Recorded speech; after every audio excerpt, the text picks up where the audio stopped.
Hello Instagram, my name is Sarah, I'm an English teacher and language anxiety coach, and this video is the first one for a long time in the Language Learning Secrets series.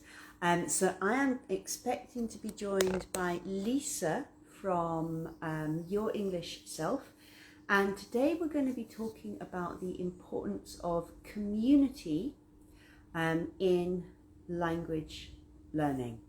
So many people who take lessons kind of feel that they want to have one-to-one lessons and they want to work with a teacher and kind of always be with the teacher and get all the feedback for themselves.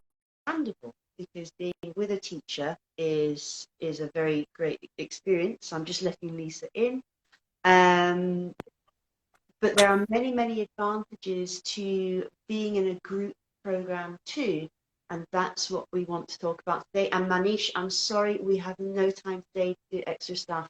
I've got water all over my floor. So at the end of this video, I have to go and sort out a plumbing leak. And Lisa, I think you have a course to do at 9:30. Yes, hi. Yeah, I do have a course to go to at 9:30. So Yeah. today is going to be a quick one. Yeah. Manish, it's really going to work much better if we can arrange a time together and then we can go live with you. It's Lisa and I both have jobs and Lisa's got kids and it's not always easy to find time. So Manish, we'd love to do a live with you, but it's going to work a lot better if you message us, fix a time, and then we can all be live together. Okay? Yeah. Cool. So Lisa, I was just introducing the topic. Um, what do you think, very quickly, what do you think the benefits are for people of learning a language in a group rather than always one-to-one? Oh, Lisa's got some internet problems. She did warn me that her internet was a little bit weak at the moment. So for me, the big advantages of learning in a group are that you get to hear other people's strengths and weaknesses. Now, if you think of a one-to-one lesson where it's you and the teacher, yeah, although everything is personalized to you, hopefully, and all the feedback is for you, you don't really benefit from the kind of mastermind experience. And this really means if you're in a classroom with, I don't know, 6 or 8 or 10 other students, not only do you benefit from your teacher's experience, but you also benefit from the experience of all the other people in the room. And this is not only linguistic experience, but of course it's also life experience. And when I was doing classroom teaching here, I would teach classes of up to 12 students who might be from 12 different countries. And I know that one of the things the students enjoyed the most was not me, it was being in a room that was truly international and being able to kind of really benefit from the experiences of people from Korea, Japan, Saudi Arabia, Colombia, France, you name it, there would be students from there.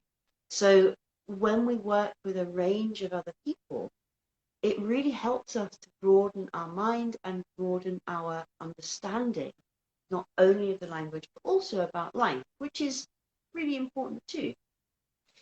Um, Now, students sometimes worry that they will pick up bad mistakes if they work with other students, that they might kind of somehow absorb their incorrect grammar or take on their weak pronunciation or whatever it is. And I guess there is perhaps some justification to this thinking, like maybe that could happen.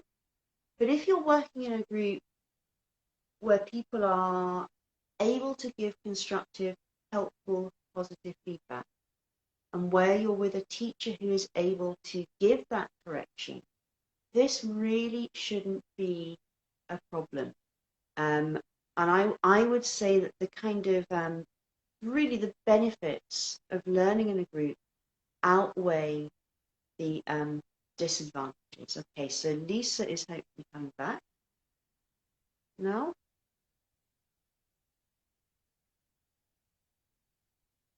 I know that her internet has not been. Oh, it won't let me let her in. Her internet has not been fantastic, she said. So I'm not quite sure why she can't join at the moment. I don't know if that's her connection or if there's something else going on. Lisa, I can't let you in right now. I don't quite know why.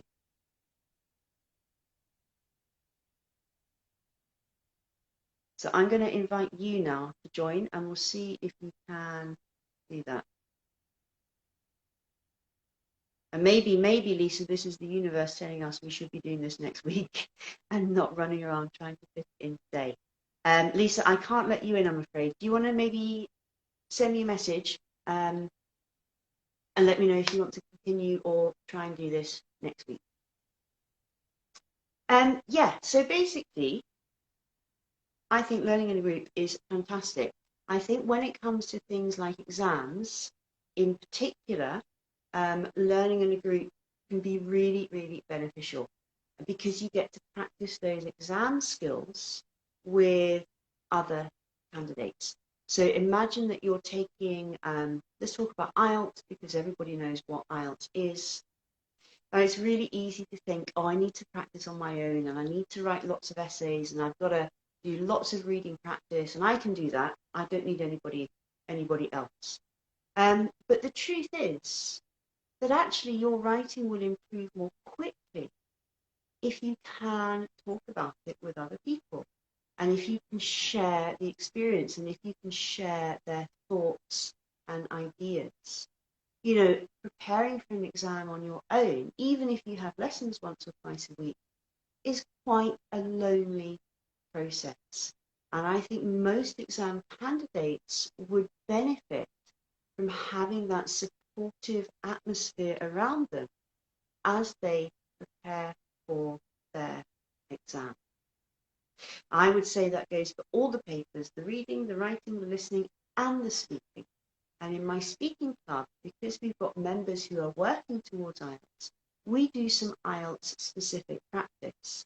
And I'm able to get them to practice things together that they wouldn't be able to do on their own. So they do a lot of paraphrasing, and I might put them in pairs and get them to paraphrase what their partner has said so that they're constantly having to think of new ways to say the same thing. Now, yeah, it's possible to do that with your teacher. It's even possible to do that with your smartphone. But you don't quite get that sense of feedback and, I don't know, even enjoyment that you get when you do this with another person. Now, Lisa, what's going on with you at the moment? I know that we've got a few problems with you connecting. I'm going to give you one more invite. And maybe if it doesn't work this time, perhaps we should call this a day and come back and do this next week. Because I know you've got stuff happening. Oh, Lisa is back. Oh, Lisa's room is back. So that's good. Lisa's back. Hi, Lisa. Hello. I don't know what's going on because I've just checked my internet speed and it's actually very good. So, Well, who knows? who knows? Who knows? What have I missed, Sarah? So I've just been talking about some of the benefits of learning in a group in a kind of very general way, and I've talked a little bit about exam students and how really a group program can be so beneficial, I think. And this is even before we start talking about cost, because obviously group programs tend to be considerably more affordable than one-to-one lessons with a teacher. Because if you want an hour on your own with me or Lisa, because we're highly qualified, you need to pay. But if you come and join a group, you get the same benefits for far less money. So I Yeah. feel like we've been talking for ages now, Lisa. I know we've got some tips to share with people. What would be one of your tips for being in a group program and succeeding Yeah, in a group? so I think one of the benefits for me is that you're in a space where you can connect with other people very easily. And my first tip is to share. I'm a big fan of sharing, and sharing your experiences, because I think sometimes, when we're learning on our own, we can get very frustrated, and it can get really demotivating. But in a group, quite often you find that there are people who are having exactly the same experiences, the same challenges, the same struggles, and it's just really nice to share them and to talk about it. And there's also people who have quite often had the same experience and overcome the obstacles, and they have some very good ideas about how you can overcome these challenges yourself.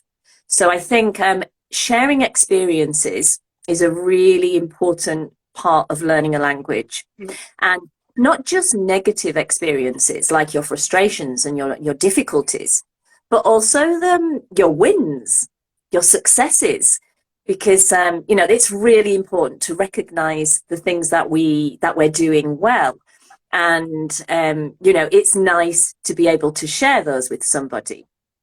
So I think definitely sharing experiences, and also sharing your goals. Now, I don't necessarily mean your big goal. I mean those small steps that you're going to take to get to your big goal. So, for example, your weekly goals or your monthly goals, because there's research that says if we write down our goals, we're more likely to achieve them. But if we share our goals with somebody, then we're even more likely to achieve them. I can't remember the percentage, but it's something very high. In the 70s, 80s, or 90s, I can't remember, more likely to achieve our goals. So I would say sharing those small action steps that we're going to take can really help us to keep accountable and to focus on those goals when we know we've got somebody there who knows what we're aiming for and supporting us. So sharing is my first tip. Yeah, yeah, I completely agree with that. And my first tip is really to, even if you don't want to join a group program with a teacher, even if you think, no, I want my lessons to be only about me, and I get that, I would still encourage you to go and look for at least one language partner. When you're in a situation, a one-to-one situation with a teacher, no matter how nice, friendly, and warm and relaxed that teacher is, most of us, and even, I know this myself when I've been in one-to-one situations with a teacher, um, it's a very, very different dynamic and relationship to if you are one-to-one with someone who is also learning, because most people will see their teacher as being a little bit higher in status, rightly or wrongly. Most people will kind of see their teacher as having a little bit more power and control, rightly or wrongly. That's all because of the way we get educated at school. So even if you've got the loveliest teacher in the world, it's not the same as being with someone who is your equal as a language learner. And when you're working with someone at your level, a language partner, again, someone who's working for IELTS rather than teaching you IELTS, people often feel much more able to make mistakes, talk about their mistakes, share their experiences. Again, it's all about sharing, than they Mhm. would with a teacher. So even if you're like, no, I wanted my teacher all for myself, I still would recommend that you go and look for someone else to practice with, someone who is at your level and is willing to just kind of talk with you, write with you, and share that experience on the way. Absolutely, I totally agree. Is yeah, it's not quite the same, is it? Somebody who's going through the same experience as you, and like you say, your teacher, your coach can be as supportive and encouraging, you know, uh, as they can be, but it's not quite the same as somebody who is actually going through the same process as you. So I definitely recommend that. In fact, I have a little anecdote which in a group program that I did, which was a community-based program, one of the members actually came up with a word for the other members in the group because she felt so comfortable with them. And she named them her fluency mates, which I thought Oh, was absolutely lovely. And so it's kind of stuck. And I use this word in my community now a lot. So, they're not just the other members of a course or the program, they're actually your fluency mates, which I yeah. just thought it was the loveliest term. It really you can visualize it, can't you? These people experiencing the same things together. They're not just your classmates, they're your fluency mates because that's your goal. And, they're experiencing the same challenges, the same successes. And no, just a really lovely word, I thought. Oh, I like that word too. So what's your second tip, please? Yes, my second tip is now, this is all well and good saying, meet people, get in the groups, share, but human nature, as it is, we find it really difficult not to compare ourselves to other people. And I think this is something which stops people joining groups often. And they prefer to be in the safety of being one to one with a teacher because there's nobody there that they can compare themselves to. So my advice is to try not to compare yourself to other people. Try and compare yourself to your previous self and look at the progress that you're making. And actually, people people are more focused on themselves than you.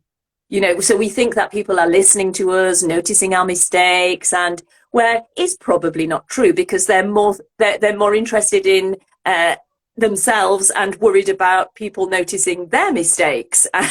And so I think people pay much less attention to us than we think they do. So don't worry about making mistakes. Um, you know, when you're part of a group, and hopefully it's the right kind of group where there is a positive atmosphere. That's super important that, you don't just join any old group. It has to be a place where you feel comfortable and safe so that you can feel free to make those mistakes because only by making mistakes, experimenting, exploring, practicing, can we really make progress. So, finding the right kind of group and don't worry about making mistakes. Try not to compare yourself to other people and just think about you, yourself, and the progress that you're making. So, yeah, difficult. I don't say it's easy. I find it difficult not to compare myself to other teachers and other coaches. It's human nature.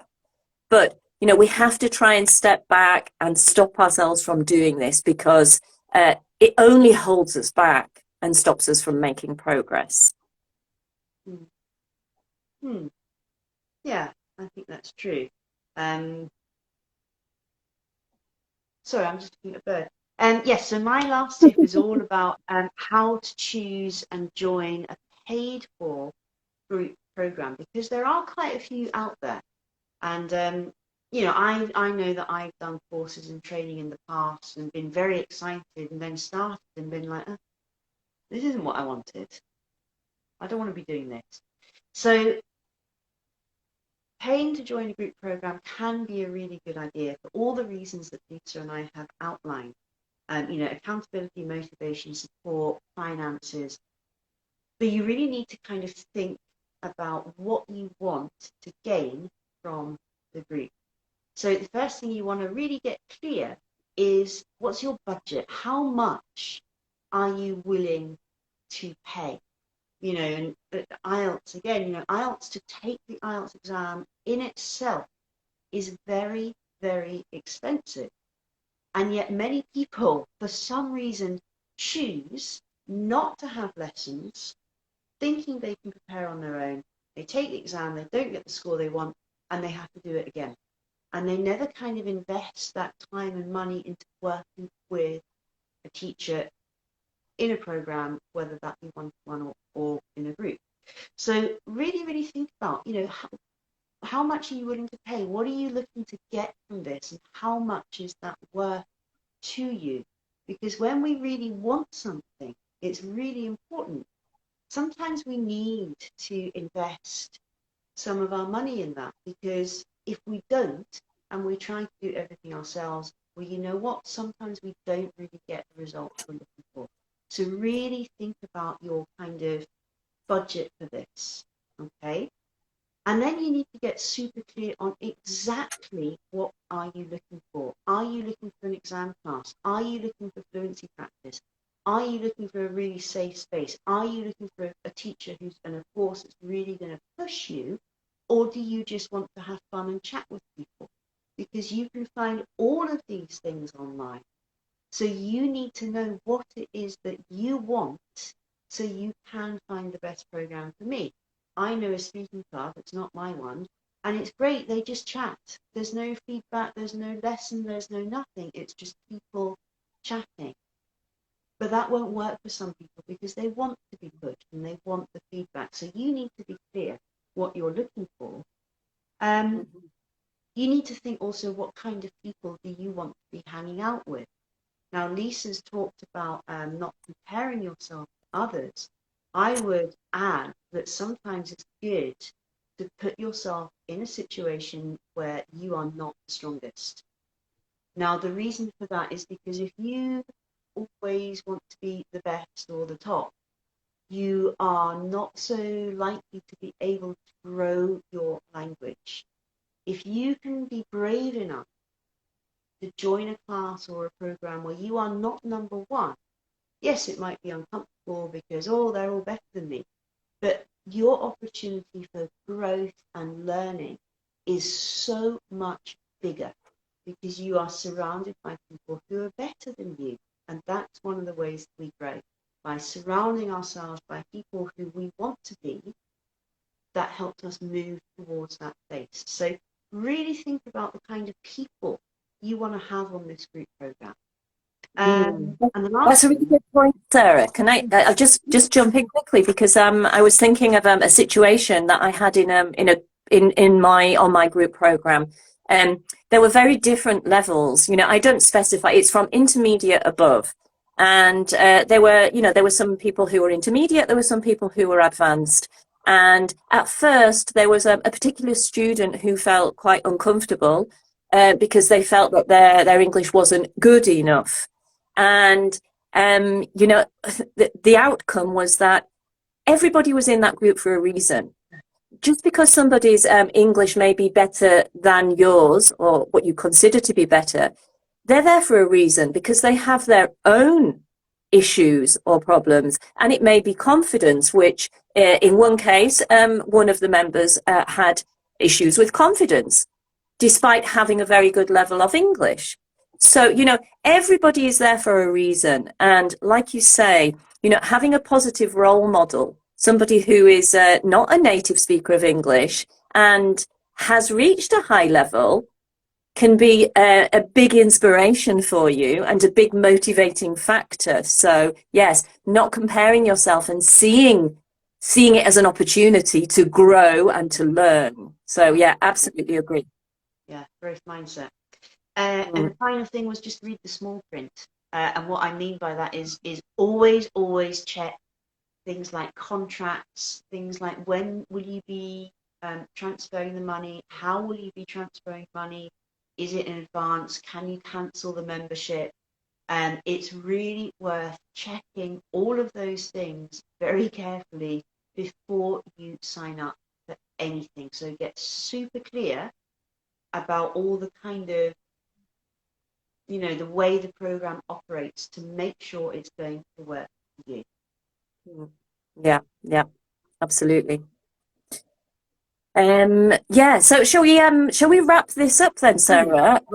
I think I mean we did just want to mention, didn't that we do both have group programs. Well, actually mine doesn't open until October, but I'll be launching at the end of September, and it's going to be a monthly membership, which includes it's different to your style of group program. So mine includes live sessions and to practice, but self-study materials where we look at strategies for learning English better and how to put those strategies into action. So it's all about doing rather than just, the theory. So it's looking at the theory and putting that into practice in the community. And there's an online space where we chat by text. And I'm there available for any questions, as are all the fluency mates. So that will be opening in October. But I do also have a free kind of community, which is happening today. It's a monthly drop-in session. So it's I just invite people who are on my email list to come in and ask any questions that they have, and we just have an informal chit chat for an hour. So that's the first Thursday of every month, which is it's actually the second Thursday It today, is. but That's why I was yeah. confused. The first came around too quickly for me, so it was the the second Thursday this month. But usually it's the first Thursday. So if anybody is welcome to come and join us there, just for an informal chit chat about learning English and get some help and advice from other people who are learning English too. And yeah, tell us about yours, Sarah. So I have a speaking club called Think Positive Speaking. We meet 3 times a week on a Tuesday, a Thursday, and a Friday at the moment. And each of the sessions has a different speaking focus. So the Tuesday session is chilled out chatting, and it's chatting about kind of simple, there's a weekly topic. So on Tuesday, we have kind of simple questions about the topic of the week. This week, we're talking about music. So we talk about music that you like and you don't like, and famous musicians from your country and stuff like that. It's quite similar to the kind of questions you get in the first part of speaking exams. So nothing too difficult. That session's open to A2 and above. Thursday session is a solo speaking session. So we might look at exam style tasks, or people can prepare a very short presentation if they want to. And it's just to give people that opportunity to practice extended stretches of speech. Again, it's a great way to practice stuff like IELTS Part 2 or the CPE long term. And we try and get together in breakout rooms so everyone's got multiple opportunities to practice. And the session on Friday is Dazzling Discussions. That's the advanced discussion session where we look at more abstract, complex questions around the topic of the week. And that one is really for B2 and above, while Thursday session is really B1 and above. So they are level specific. If you're interested, you can go to my bio, click on the link, and you will get a 3 weeks membership in the Speaker Club. You don't have to stay. If you don't like it, you're welcome to leave after that point. But yeah, it's a great way to really get that extra speaking practice that so many language learners lack, I think. Mm. The opportunity. Sometimes it's just finding the opportunity to practice, isn't it? By the way, I love the names. I love the names of your days. Great. Cool. So Okay, well, I think I'm going to have to pop off because I've got a yeah, course to go to. So yeah, I just say to anybody, if you haven't tried it, give it a go. It's very easy to stay in that comfort zone, one to one with your teacher or your coach. But it's so learning in a community, being part of a group is a really powerful tool for yeah, learning English or any 100%. language. 100%. I'm just going to finish this then with one little quote, which I really like. You reminded me, Lisa, with your use of comfort zone. And that is just to say that the dream that you want is waiting for you just outside of your comfort zone. So if you stay in your comfort Yeah. zone, you're not going to make progress you really need to get you to where you want to be. Aye, that's a great quote. I love that. I'm going to use that in the future. All right, Lisa, have a lovely day. Great to see you. Okay, you too. I hope your plumbing issues get resolved. Oh, yeah. Oh, I'm going to do some work now. See you soon. Okay Bye bye. then. Bye bye. Bye bye.